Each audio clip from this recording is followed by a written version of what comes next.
In volleyball news, the Lady Hawks have once again continued their domination of District 14 4A. This month, for an update on the progress of the Lady Hawks, we go once again to our dynamic duo of sports, and thankfully not dressed like a girl this time, Brandon Scott and his friend Curtis Kelsey, to give us the latest news on our Lady Hawks. What's up, guys? Okay, Brady, enough about the dress thing. It was Halloween. Give me a break. Speaking of dressing like girls, while some of these ladies do sometimes wear dresses, they can also be found in the battle gear they wear on the volleyball court, as they have continued in 2005 to dominate their opponents on gym floors all over the Metroplex. That's right, Brandon. 2005 was much the same as years gone by, as the ladies did finish up once again as the 2005 district champions of District 14 4A with a perfect 10-0 record. Before they also won a hard-fought warm-up match over the Lady Pirates of Longview Pine Tree, here on October 29th to get ready for their 2005 playoff run. The team has worked well under the leadership once again of Coach Stanfield, Coach Garcia, and Coach Porter. Our ladies finished the regular season with a 29-win and 11-loss record and another district title. With the district championship came a first-round bye before the ladies would travel to Arlington Seguin High School to take on the Lady Indians of Waxahachie. The Lady Hawks entered the match with confidence, knowing they had defeated Waxahachie earlier in the year at Waxahachie. But as always, the ladies knew it would only take one bad night to end the season. Our Lady Hawks were not to be denied as they swept Waxahachie out of the playoffs in 3 straight matches, winning 25-23, 25-23, and 25-14, in hard-fought matches to win the area round match and move them to the regional quarterfinals against the Lady Panthers of Hewitt Midway, who defeated Ennis in a 3-game sweep as well. The game was played on November 5th at Hillsborough High School, with the Lady Hawks trying to forget an earlier season defeat at the hands of the Lady Panthers. The match was once again tight, and the Lady Hawks' playoff experience seemed to keep Midway just a step behind. The ladies got off to a good start, taking the first game 25-14 in Game 1. The Lady Panthers never gave up and took Game 2 with a score of 25-23. The third game, the Lady Hawks, once again behind the strong play of Amy DeFreitas, took the game by a score of 25-21.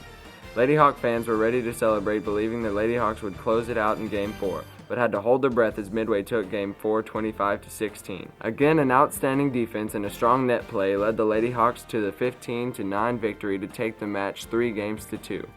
The next round would be just as exciting, as once again the Lady Hawks would have to face a team they lost to earlier in the year in the Ladies of Frisco Centennial. Once again, it was a strong senior, Emily Hollenbeck, who stepped up her game when it was most needed to help the Lady Hawks win Game 1 by the score of 25-21. Just as in the match against Midway, the Lady Hawks were unable to win Game 2 with Frisco, taking it in a hard-fought contest 25-23. Game 3 put Lady Hawks fans in some real fear as the ladies dropped the game 25-17 to fall behind 2-1. Playoff experience once again showed its value as Coach Stanfield and assistant coaches Garcia and Porter challenged our ladies, and they responded with a 25-18 win to tie it at 2 games each. In the rally scoring system, a 5th game always goes to 15, and a quick start is key. The ladies did it, jumping on Frisco and letting them know this was not the regular season. It was the Lady Hawks' time of year as Red Oak took the game and the match with a 15-11 win. The next challenge was the biggest, as the ladies would have to get by the defending state champions of the Lady Hawks of Hebron High School in the Region 2 final. Hebron entered the match with an awesome 40-win and only 5-loss record. Our ladies entered at 32 wins and 11 losses. The match was played at Arlington Sam Houston before a packed crowd for both teams. Each game was a fight as both team of Lady Hawks were determined to make it to San Marcos. Hebron took the first game 25-23 and followed it up with a 25-23 Game 2. During their playoff run, no team had even gotten close to winning a game against Hebron, but our Lady Hawks were up to the challenge and battled hard to win Game 3 with a score of 28-26.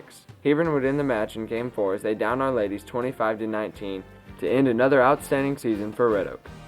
While the season did not end as many had hoped with the trip to state, the Lady Hawks did finish in the top 8 in the state of Texas this season, and that is a place hundreds of other 4A teams wish they could have been. We send out our congratulations to the awesome 2005 senior members. That's true, Brandon. And with some awesome district champion JV and freshman players moving up to varsity next year, we will look forward to seeing Coach Stanfield and our Lady Hawks back for another district championship and beyond. It's been an awesome year, ladies. Thanks for giving us a lot to cheer about this year. Until next time, I'm Curtis Kelsey. And I'm Brandon Scott. Back to you, B-Man.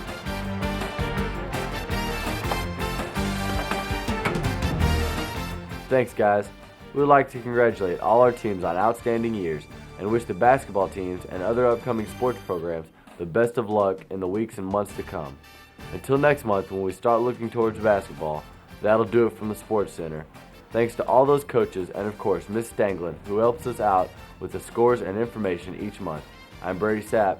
Happy holidays from Hawkeye News. Back to you in the studio.